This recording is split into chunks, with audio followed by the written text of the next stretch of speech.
Trump ऐसा लग रहा है जैसे ईरान की कार्रवाई को समर्थन दे रहे हैं। ब्रेकिंग और बाइट प्ले करिए जरा।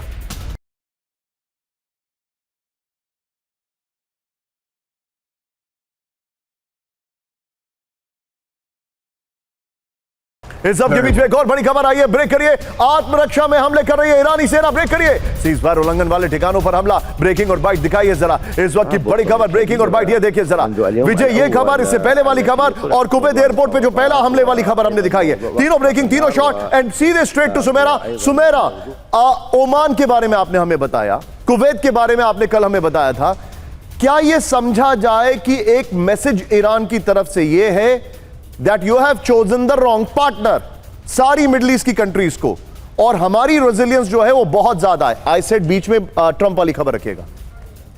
निशान, देखिए, ईरान की लॉन्ग टर्म पॉलिसी ये युद्ध शुरू होने के पहले भी ये हमेशा से रही है कि वो ये चाहते हैं कि आप इजराइल के खिलाफ, यानी एक अलग जो गठबंधन है, उनके जो मित्र देश हैं उनके साथ बने, जिसकी वो बात इससे पहले भी आपने सुना। कुछ समय पहले मुश्तबा खामेनी ने जो बयान दिया उसमें उन्होंने कहा कि हमें एक इस्लामिक गठबंधन बनाना चाहिए जिसमें तमाम देश साथ में आए।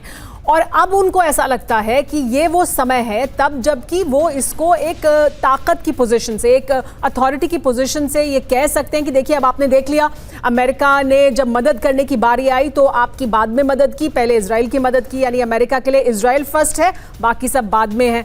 ये वो संदेश देने की कोशिश पहले भी करते रहे हैं। अब उनके पास ऐसा लगता है उनको कि उनके पास सबूत है, प्रमाण है, ये बताने के लिए बाकी अरब देशों को कि you have chosen a wrong partner, आपको हमारे साथ होना चाहिए या हम सबको मिलकर एक मजबूत गठबंधन बनाना चाहिए ताकि अमेरिका और इजराइल इस क्षेत्र में अपना दबदबा ना बना पाए। साथ ही जो अरागची कह रहे हैं, जो ईरान कह रहा है, ईरान एक डेटरेंस चाहता है, यानी उस पर दोबारा हमला ना हो, और वो हर हाल में वो डेटरेंस हासिल करना चाहता है। इस वजह से उनका जो स्टांस है वो बहुत, जो हमें रुख दिखाई देता है वो बहुत हार्डन्ड दिखाई देता है। Sumera, thank you very much for joining, बहुत बहुत शुक्रिया।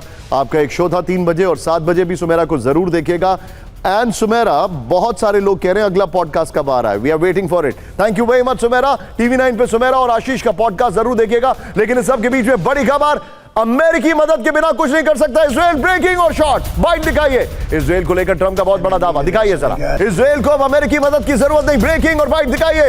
इजराइल अब अपने दम पर आगे बढ़ सकता है, ब्रेकिंग और बाइट दिखाइए जरा। इस वक्त की बड़ी खबर ये देखिए जरा, इजराइल और अमेरिका में तकरार, ये देखिए जरा। अब कहानी देखिए, क्या इजराइल और अमेरिका में तकरार शुरू हो गई है? नंबर 1। नंबर 2, क्या नेतन्याहू और ट्रंप की फोन पर बहस के बाद दोनों के रिश्ते खराब हो चुके हैं? आगे देखिए, क्या इजराइल अमेरिका की मदद के बगैर हमला कर देगा? क्या इजराइल अमेरिका की मर्जी के बगैर लेबनान पर हमला कर रहा है? ये क्या अमेरिका पश्चिम एशिया जंग से अपने हाथ खींच लेगा? मैं चाहूंगा ये वाली वॉल लीजिएगा और ये दोनों ब्रेकिंग और शॉट अल्टरनेटिवली प्ले करिएगा। सीधे चलिए सुधाकर सर के पास। सुधाकर सर, क्या ये प्रोबेबिलिटी है अमेरिका अपने हाथ खींच लेगा? क्या ये प्रोबेबिलिटी है कि इजराइल बगैर अमेरिका के सुने हमला कर देगा?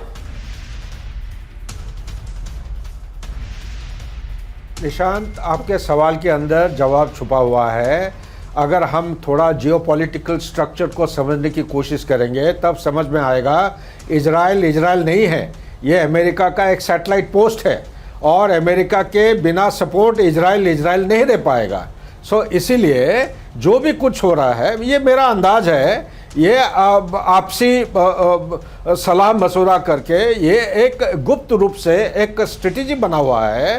वो कुछ कहते हैं, कुछ करते हैं, और मुझे ये लग रहा है ये लड़ाई जो हो रहा है लेबनान की तरह, ये बिना डोनाल्ड ट्रंप का इजाज़त वो कर ही नहीं सकते हैं।